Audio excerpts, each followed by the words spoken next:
السلام عليكم، ازيكم يا ابطال؟ معاكم احمد البغدادي، الفرقه الثانيه طب ازهر القاهره.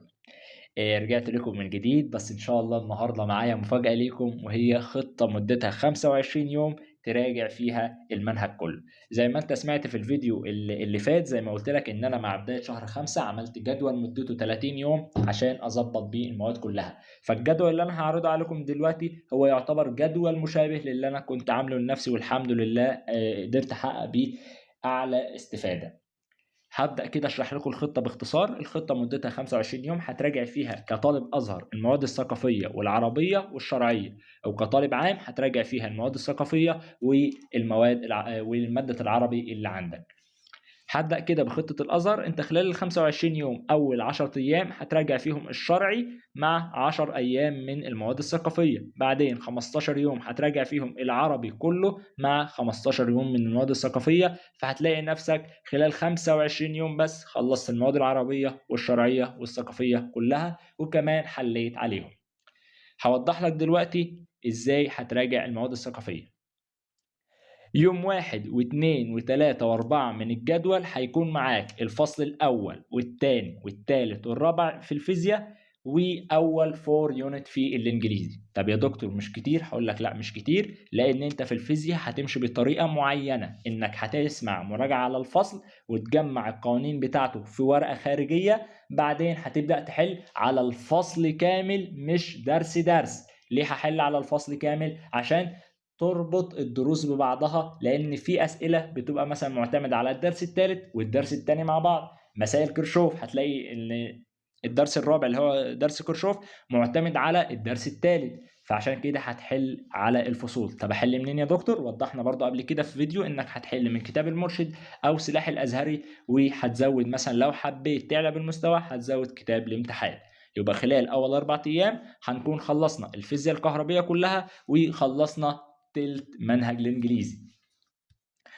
ندخل بعد كده على من يوم 5 ليوم 7، او بالتحديد من يوم 5 ليوم 9 احنا هنخلص في الكيمياء كلها بالكيمياء العضوية.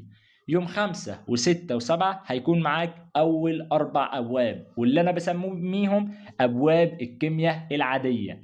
طب ليه بقى ابواب الكيمياء العادية؟ لان الكيمياء عضوية وعادية.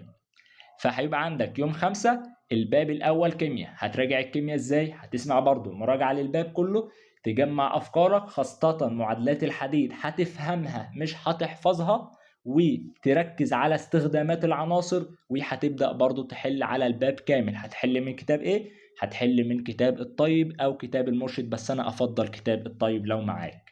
وبرضو هتخلص 2 يونت اللي هو يونت 5 ويونت 6 في الإنجليزي.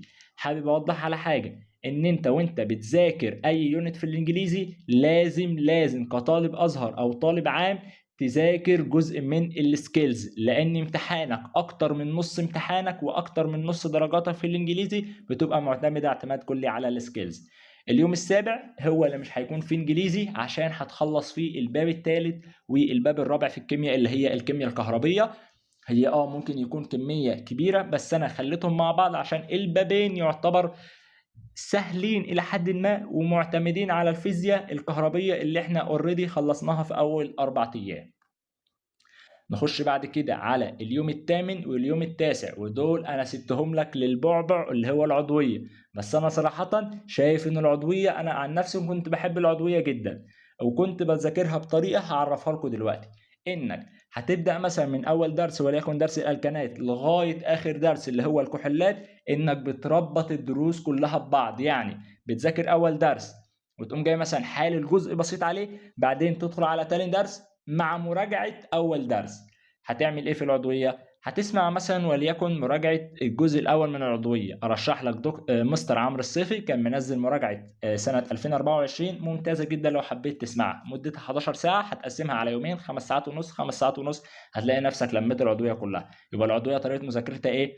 هبدأ بالدرس الأول هظبطه، هدخل على الدرس الثاني، بس قبل ما أدخل على الدرس الثاني هراجع على الدرس الأول عشان أربط الدرسين ببعض، وهكذا في كل الدروس لحد ما أوصل لآخر العضوية هلاقي نفسي ظبطتها كلها. والمهم في العضوية إنك تحل قوي وتفهم المعادلات مش تحفظها. أحب أكد تاني، افهم المعادلات وربط المعادلات ببعض من خلال ايه؟ من خلال المخططات اللي معظم الاساتذه اللي انتم متابعين معاهم هتلاقينها عاملين لكم.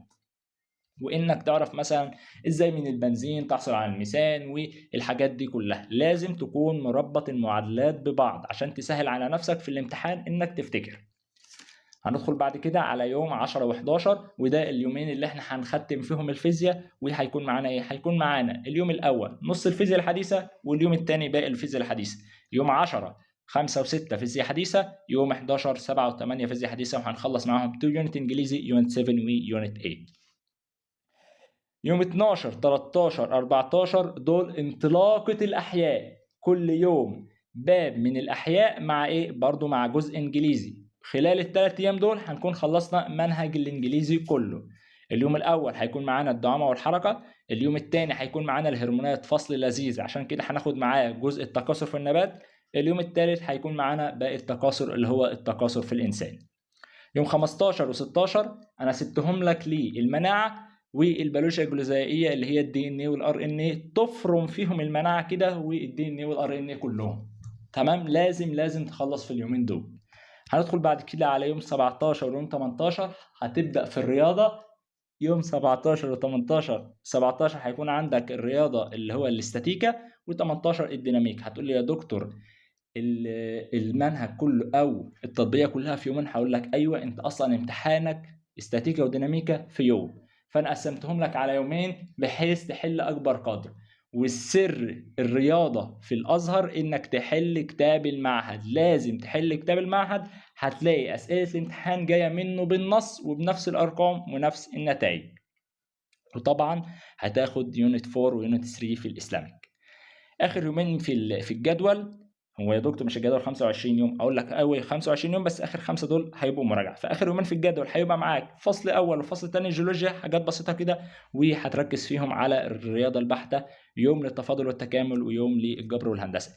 اخر 5 ايام اول يوم فيهم هتراجع على الفيزياء كلها. طب ازاي يا دكتور اراجع على الفيزياء كلها؟ انك هتجيب الكراسه اللي انت جمعت فيها القوانين وتبدا تحل على المنهج كله. الكيمياء هتجمع برضو المعادلات وتبدا تحل على المنهج كله، وهكذا في الاحياء. والانجليزي هتركز على السكيلز، والرياضه هتحل كتير في اليومين اللي هم يوم 24 و25. انت هتحل امتحانات سابقه في الرياضه بحيث تكون جمعت المنهج كله. وما تنساش ان اي انجاز واي هدف عايز تحققه بدايته انك تبدا صح، تبدا خطوه بخطوه، هتلاقي نفسك ان شاء الله وصلت. وانا ان شاء الله هتابع معاكم وهكمل معاكم على طول.